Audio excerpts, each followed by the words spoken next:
Buenas tardes, chicos. Eh, en el día de hoy, como es costumbre y como hemos hablado en la metodología que vamos a desarrollar en este acompañamiento académico, les recuerdo que para nuestra jornada del viernes, lo que nosotros tenemos programado es el desarrollo de un resumen que nos permita englobar y revisar de manera rápida lo que nosotros estuvimos realizando durante esta semana. Les recuerdo que si ustedes estuvieron en el directo o lo vieron como una repetición, nosotros esta semana estuvimos abordando un poco más acerca de el análisis de los ejercicios y el desarrollo de los mismos, ¿sí? Recordemos que principalmente nos enfocamos en realizar un correcto eh, análisis, ¿sí? Entender bien qué es lo que nos están preguntando, cómo las variables se relacionan unas con otras y todo esto con la finalidad de que podamos nosotros ir adquiriendo esos conocimientos, ¿sí? Ir adquiriendo esa práctica para que ante cualquier otro ejercicio que nos propongan nosotros sepamos cómo desarrollarlo, ¿sí? No tan solo como simplemente resolver ejercicios y ya, sino que nosotros podamos entender qué es lo que nos están preguntando y poderlo eh, llevar a cabo en cualquier otro ejercicio que, que se nos plantee. Entonces es importante, digamos, que nosotros entendamos y por eso, o sea, que adquiramos ese conocimiento de análisis. Y por eso es que para la jornada de hoy, que es un poco de repaso, pues vamos a estar siguiendo como que la misma temática. Por cuestiones de tiempo no vamos a, y porque pues la intención de esto es hacer un resumen, entonces vamos a ver otros ejercicios y simplemente lo que vamos a hacer es como el planteamiento, así como primero hacemos esto, después esto, continuamos así, así, así, ¿sí? Para llegar a explicar como una metodología en la cual nosotros podemos indicar cómo es el desarrollo de nuestro ejercicio. ¿Listo? Entonces, eh, si revisamos, les voy a compartir pantalla acá. Listo. Creo que se está viendo todo bien.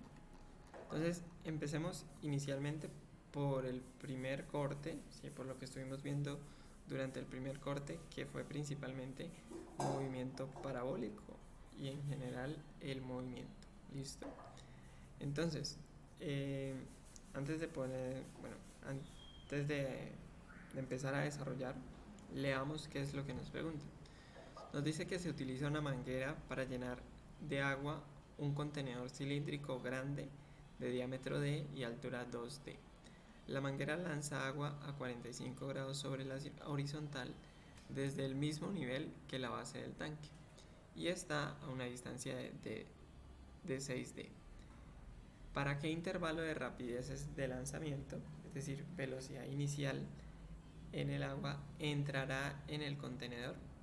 Ignore la resistencia del aire y exprese su respuesta en términos de D y de G. ¿Listo? Entonces, lo que nos están planteando acá inicialmente, lo que nosotros podemos empezar es entender qué es lo que me preguntan, ¿sí? Cómo yo lo tengo pensado desarrollar. Entonces, bueno, no más cómo yo lo tengo pensado desarrollar, sino qué es lo que me están preguntando. Entonces, inicialmente me dicen que tengo una velocidad desconocida, me dicen que hay un intervalo, ¿sí? Entonces, yo sé que si para un cierto intervalo de velocidad, él va a hacer esto. Y va a entrar justo acá, justo en el borde este, ¿sí? Para otro intervalo, él va a entrar, digamos, en la mitad. Y finalmente vamos a tener otro que haga que llegue acá al borde, ¿sí? Entonces vamos a tener tres distintas velocidades que nos van a permitir que el agua entre, ¿sí?, dentro de mi tanque, ¿sí? Entonces yo voy a tener esta velocidad, la que habíamos mencionado, y esta otra velocidad, ¿sí? Entonces, entre este intervalo, ¿sí?, supongamos que la velocidad mínima es 10 y la máxima es 15, entonces entre 10 y 15 yo estoy seguro de que el agua que yo lance con la manguera va a poder llegar a nuestro tanque, ¿listo? Entonces, lo que me están preguntando principalmente es eso, ¿sí? Es qué intervalo de velocidades sirven para que el agua entre en el tanque. Entonces, si nosotros revisamos y si acordamos lo que nosotros hemos obtenido por conocimiento y que hemos revisado, entre mayor velocidad yo la lance, él va a llegar a una mayor distancia, ¿cierto? Y entre yo la lance con una menor velocidad, él va a llegar con una menor distancia. Entonces, por este lado, digamos, es importante esto, ya que nos permite a nosotros saber que esta va a ser mi velocidad inicial máxima y esta va a ser mi velocidad inicial mínima, ¿sí? Entonces, entre estos dos valores de velocidad yo voy a poder obtener mi intervalo, que es lo que me pregunta, ¿sí? Entonces muchos, por ejemplo, dicen, o lo que digamos uno puede llegar a pensar es, pero ¿cómo hallo esos valores? ¿O cómo hallo ese intervalo? ¿Yo debo hallar cada punto de esos? Entonces, a esa respuesta, no, chicos. Nosotros normalmente mencionamos intervalo porque, como nosotros sabemos, entre mayor velocidad, mayor distancia, ¿sí? Entonces, entre más velocidad, esto va a ir cada vez más, ¿sí? Entonces, a nosotros algo que nos es muy importante es que llegue a este punto, ¿sí? Porque estos dos puntos son los verdaderamente importantes. ¿Por qué razón? A mí, digamos, de nada me sirve que él llegue a este punto, ¿sí? Que yo le dé coordenadas a este punto. Porque cuando él haga esto, ¿qué va a pasar? Va a llegar sencillamente a una esquina del tanque, cuando yo lo que necesito es que entre. Entonces, yo necesito que mi punto final, entonces digamos, este va a ser mi punto final 1 y este va a ser mi punto final 2, estén en esas coordenadas, ¿listo? Entonces, ya yo sé que, digamos, mediante las ecuaciones de movimiento, yo puedo llegar a expresar o a obtener la velocidad en términos o dependiendo del punto inicial y el punto final que yo ubique. Entonces, ya dijimos que vamos a tener un punto final 1 y un punto final 2 y este será nuestro punto inicial. ¿Listo? Eso es lo primero, chicos. Lo primero que yo les recomiendo es establecer qué puntos son, o sea, de dónde a dónde voy a trabajar, ¿sí? Porque de nada me sirve a mí plantear todo si mi planteamiento es, no sé, que el agua llegue acá a la mitad, ¿sí? No tiene ningún sentido con lo que me están preguntando. Ni me están preguntando qué tan lejos llega, ¿sí? Simplemente me están preguntando es la velocidad para que el agua llegue a entrar al tanque. Entonces, parte importante de nuestro desarrollo es cumplir que el chorro de agua llegue como mínimo a este punto y como máximo a este punto. Entonces, lo primero, ubicar o delimitar nuestro ejercicio, ¿listo? En todos, ¿sí? Si por ejemplo nos dicen que como el ejercicio que nosotros planteamos, que era un movimiento parabólico, ¿sí?, en cuanto a un aro y a un lanzamiento, entonces yo sé que este va a ser mi punto final y este mi punto inicial, ¿sí? Eso, en eso consiste lo que yo le recomendaría como el primer paso a hacer. ¿Cuál es el segundo paso? Ubicar nuestro eje coordenado. Entonces, si nosotros ubicamos nuestro eje coordenado, yo quiero que acá sea X y que acá sea Y, entonces con este eje coordenado yo ya voy a poder establecer cuáles son mi punto inicial, mi punto final y mi punto final de 2. ¿Listo? Entonces yo ya puedo decir que X inicial es igual a 0, que Y inicial es igual a 0, ¿sí?, que X final 1. Entonces, medido desde este punto, ¿cuánto es X? Entonces, revisamos que X se desarrolla acá, sería 6D.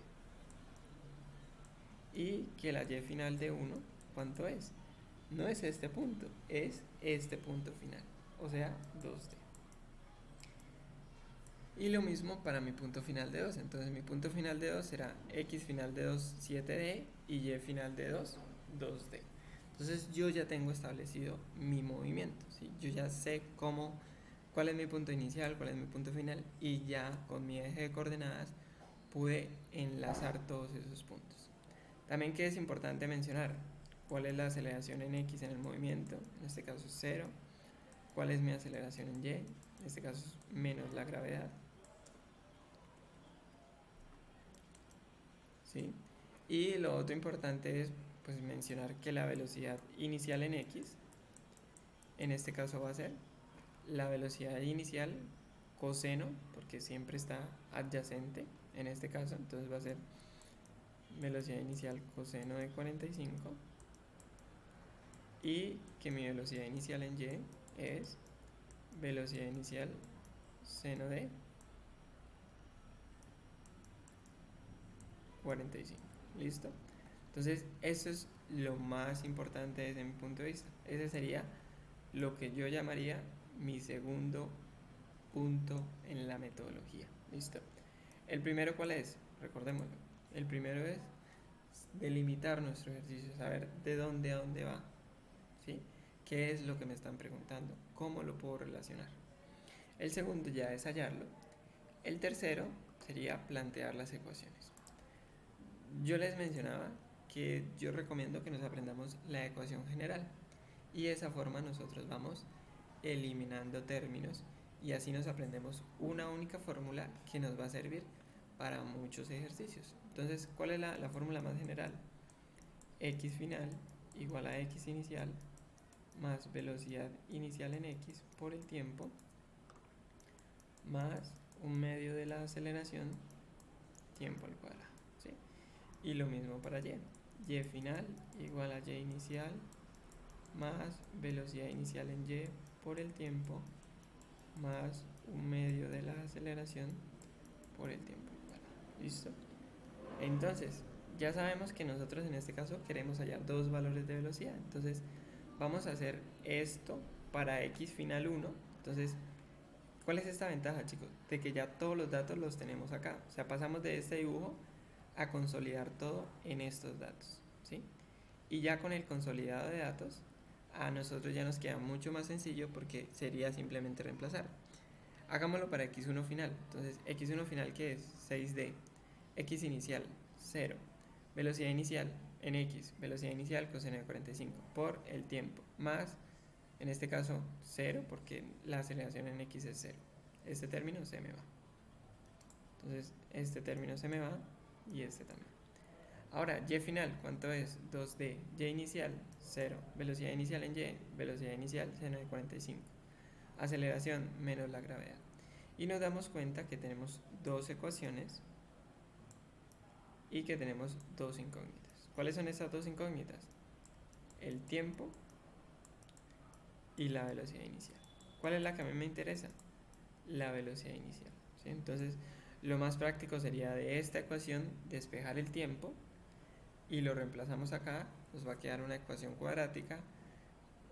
Bueno, realmente no creo que nos quede una ecuación cuadrática. Nos va a quedar,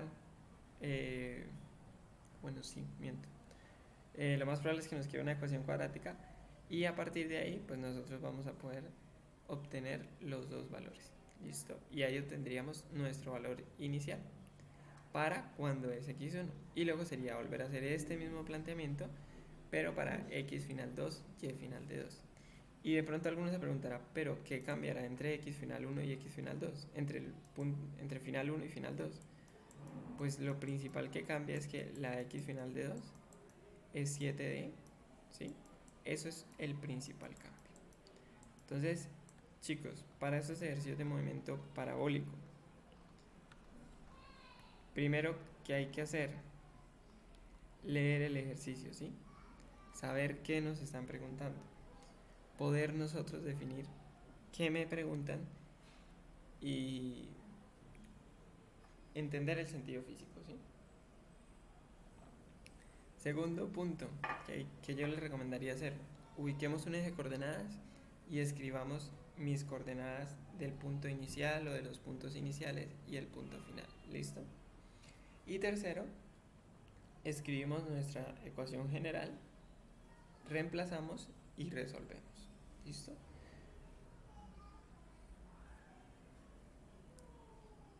Considero yo que con esta metodología, con este quizás paso a paso, podemos nosotros establecer cada uno de nuestros, podemos llegar a desarrollar todos los ejercicios que nos planteemos. ¿Listo? ¿Por qué razón? Porque como podemos darnos cuenta, no es que estemos intentando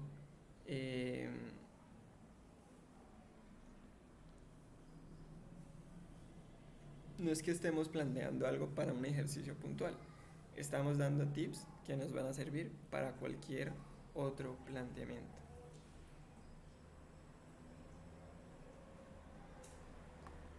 Ahora, eso digamos sería para movimiento parabólico. Cuando nosotros vamos a mirar este otro ejercicio, que es de dinámica, ¿sí? Cuando ya relacionamos las fuerzas, ¿qué es lo que nos dice? Nos dice el bloque de 4 kilogramos de la figura 5.78 está unido a una varilla vertical con 2 cordones. Cuando el sistema gira en torno al eje de la varilla, los cordones se extienden como se indica en el diagrama y la tensión del cordón superior es 80 newtons. ¿Qué tensión hay en el cordón inferior? ¿Cuántas revoluciones por minuto da el sistema? Calcule las RPM con la que el cordón inferior pierde toda tensión y explique por qué sucede si el número de RPM es menor y explique qué sucede si el número de RPM es menor que en el inciso C. Entonces, ¿cómo iniciamos estos ejercicios? De igual forma. Primero, hacer una lectura, ¿sí? Segundo, entender, yo creo que a grandes rasgos, qué es lo que sucede, ¿sí?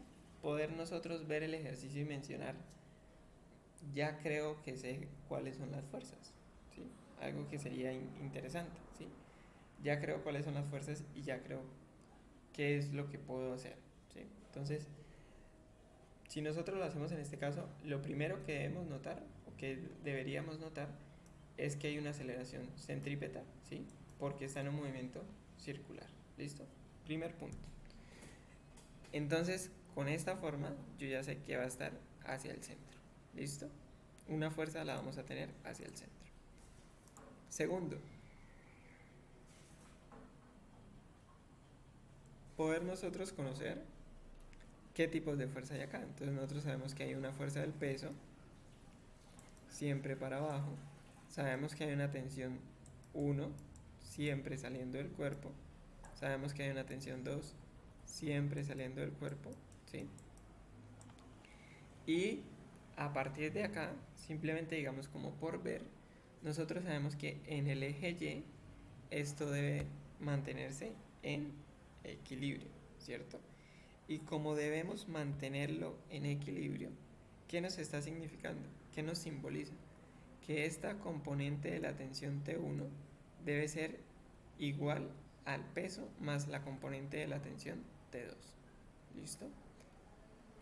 Y como nos damos cuenta que ambos cordones son iguales, la única es que esto sea algo simétrico con respecto a este eje. Entonces, como sabemos que la componente de una fuerza es mayor, sabemos de una vez que nuestro cuerpo, que nuestra tensión T1 va a ser mayor a T2. ¿Listo? ¿Qué otra cosa importante? El por qué nuestro cuerpo se mantiene, por qué nuestro cuerpo se mantiene horizontal. Entonces, esto es más parte del análisis. Recordemos que cuando gira, hay una aceleración centrípeta que lo que hace es que nuestro cuerpo no salga derecho. Porque si nosotros miramos esto desde la parte superior, él en este punto, él tiene una velocidad para acá, ¿cierto? Si no estuviese esa aceleración, él seguiría derecho. Entonces, esta velocidad, este movimiento circular, lo que hace es que nuestro cuerpo se mantenga a una cierta altura y que estas cuerdas se tensen. Entonces, podríamos ya empezar a reemplazar la última pregunta. Si esto gira muy lento, ¿qué va a pasar? Nuestro cuerpo se va a caer, ¿sí? Entonces, si nosotros lo miramos, esto nos queda esta cuerda, pintémoslo en negro, esta cuerda nos quedaría por acá, el cuerpo acá, y esta distancia pues ya, esto quizás un poco más abajo, y esta cuerda pues ya no estaría tensa, ¿sí? Porque ya la ganó toda esta, ¿sí? Para que esta cuerda, por ejemplo, si vemos esta cuerda, puede no estar tensionada. Mientras que esta, para que no esté tensionada, mi bloque debe tender a subir, ¿sí? Mientras que esta, si mi bloque simplemente se despega un poco o no se mantiene en una posición de equilibrio, simplemente esta cuerda pierde tensión. Entonces, esas cositas muchas veces las vamos aprendiendo y las vamos viendo conforme más ejercicios hagamos. Pero desde mi punto de vista, chicos, es la parte fundamental de hacer esto. Que nosotros leamos el ejercicio, que nosotros miremos qué es lo que nos están preguntando, que podamos analizar, que podamos ver qué es lo que nos preguntan. Todas estas cositas, chicos, nos ayudan muchísimo, ¿sí? Porque ya a partir de eso ya nosotros vamos a saber cómo poder trabajarlo, ¿listo? Entonces, mi primer punto sería el análisis. Muchas veces para ese análisis es mejor valernos del DCL. Entonces, para eso pues vamos a colocar primero análisis.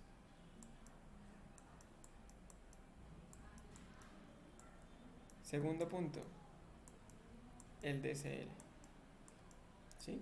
Quizás a veces estos tienen que ir como 1 y 2, porque siempre el DCL a nosotros nos ayuda a entender. ¿Listo?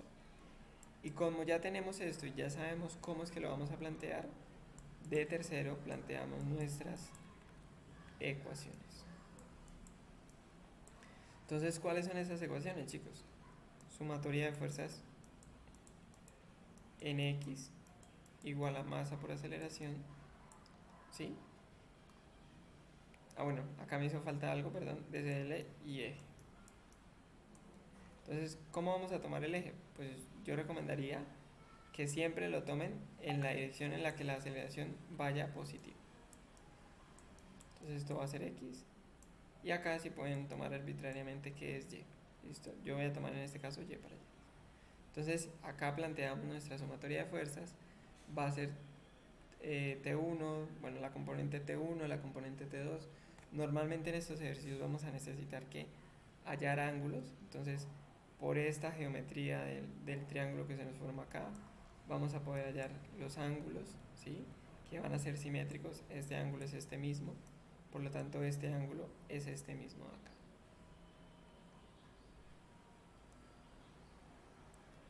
Ya cuando nosotros tenemos todo, bueno, todo en X, ¿por qué lo igualamos a masa por aceleración? Porque tenemos una aceleración en este punto.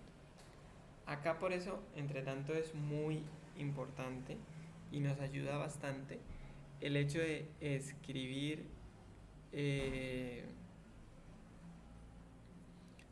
el hecho de nosotros plasmar nuestra aceleración en nuestro diagrama de cuerpo libre. ¿Por qué razón, chicos? Porque nos permite a nosotros verlo gráficamente, nos permite a nosotros a decir, nuestra aceleración va para allá y en este eje X tenemos una aceleración. Y también nos permite decir, en este eje Y no tenemos una aceleración. Entonces acá podemos decir sumatoria de fuerzas en Y igual a 0. ¿Listo? De esta forma entonces podemos nosotros realizar un planteamiento correcto y un planteamiento general, ¿sí? Ya luego vamos a despejar. Lo más probable es que nos quede la tensión T2 y nos quede la aceleración como incógnitas porque el peso ya lo tenemos. Esta aceleración la podemos siempre escribir como omega cuadrado por R y omega lo podemos decir como 2pi por F, ¿sí? Entonces, ¿qué pasa? acá lo que y bueno, tenemos dos ecuaciones y dos incógnitas, ¿sí? Tenemos aceleración y tensión de 2. Entonces, a las dos primeras preguntas, ¿qué tensión hay en el cordón inferior y cuántas revoluciones por minuto da? O sea, de la aceleración pasamos a omega y de omega a frecuencia, bueno, omega simplemente hacemos una conversión de unidades. Entonces, simplemente digamos con eso, bueno, con eso nosotros, con este planteamiento de dos ecuaciones, dos incógnitas, que siempre se nos va a generar, porque normalmente siempre tenemos en X y en Y, que si tenemos más cuerpos vamos a tener que hacer esto mismo para todos y se me van a relacionar de cierta forma. Y ya, por ejemplo, calcula las RPM con la cual el cordón inferior pierde toda tensión. Entonces, cuando pierde toda tensión, ¿qué significa? Que T2 es igual a 0. Entonces, nosotros reemplazamos con este T2 igual a 0 y vamos a poder obtener una cierta aceleración. ¿Listo? En este caso, como las RPM ya cambiaron y como la tensión de 2 y es 0, la tensión de 1 no la conocemos, ¿sí? Porque estas tensiones van variando dependiendo de cada caso que nosotros analicemos. ¿Listo? De esta forma podríamos desarrollar este tipo de ejercicios. Resumiendo, análisis, diagrama de cuerpo libre y desarrollo.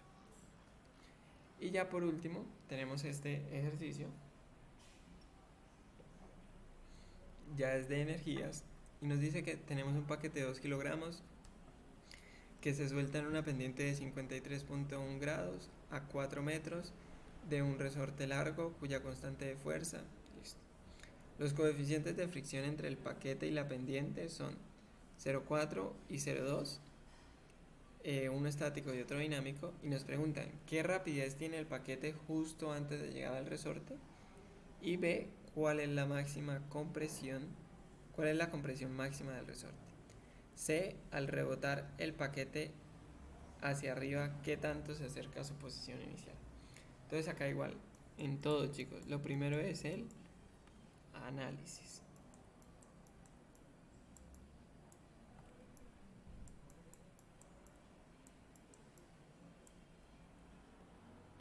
¿Qué entendemos por este dibujo? Que en esta parte él cae, ¿sí? Que él llega hasta acá y que acá me piden allá la velocidad, y como él tiene una velocidad, él va a bajar un poco más, haciendo que nuestro resorte se comprima, y después, entonces este sería mi punto 1, mi punto 2, mi punto 3, y que después él llegue hasta una cierta posición superior. ¿Qué sucede? En esa posición superior no creemos que vaya a ser igual que 1 o mayor por el hecho de que hay fricción. Y nosotros sabemos que cuando hay fricción hay una pérdida de energía. Entonces la energía que él tenía acá es mayor que la que él tiene acá, porque en este tramo perdió por fricción. También esta, y entonces de acá para allá pues lo más probable es que llegue ni siquiera, yo creo que a 2. Bueno, pues coloquemos un punto acá intermedio, ¿sí? Con otro color, en el cual diríamos que este sería nuestro punto 4, el punto en el cual llega nuestro bloque hasta esta posición después de haber rebotado. Entonces nuestro análisis a nosotros nos permite también, o sea, recordemos que habíamos dicho que lo primero es el análisis, lo segundo es ubicar los estados y las energías que hay en cada uno de ellos. Entonces bueno, los estados, la energía y el eje. Entonces, si yo sé que, por ejemplo, todo esto va a tener una diferente altura, pues lo primero que yo haría es decir, acá es y igual a 0. ¿Por qué lo tomo acá, chicos? Porque a mí me gusta siempre trabajar con todas las alturas positivas. Entonces, esto nos permite a nosotros que todo sea positivo. También podríamos nosotros decir, no, mejor lo ubico acá. Eso ya a todo gusto. Entonces ya hicimos el análisis, ya ubicamos nuestro eje, ya podemos empezar a decir, en el punto 1 se suelta del reposo, él solamente tiene una energía potencial. En el punto 2 él todavía tiene una altura, entonces él va a tener una energía potencial y una cinética, porque ya ganó una velocidad. En el punto 3 él ya no tiene una energía potencial ni cinética porque ya para, pero él sí tiene una energía elástica, ¿sí? Y en el punto 4 cuando él esté quieto, él va a tener una energía potencial. Y ya lo único que nos quedaría por hacer es ir desarrollando entre estados. Entonces, siempre vamos en orden. El estado 1 menos el trabajo, bueno, más el trabajo es igual al estado 2, ¿sí? Cuando el trabajo es cero, cuando no hay fuerzas adicionales, pues esto va a ser cero y vamos a tener que la energía en 1 es igual a la energía en 2. Pero en este caso vamos a tener esto. Siempre nosotros sabemos que el trabajo de la fricción es un trabajo negativo. Entonces vamos a tener que es la fuerza de la fricción por la distancia igual a la energía en 2. Y así vamos desarrollando energía 1 a 2, 2 a 3, 3 a 4.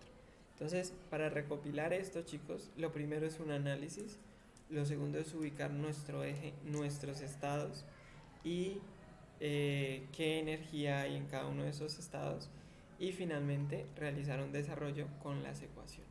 ¿Listo?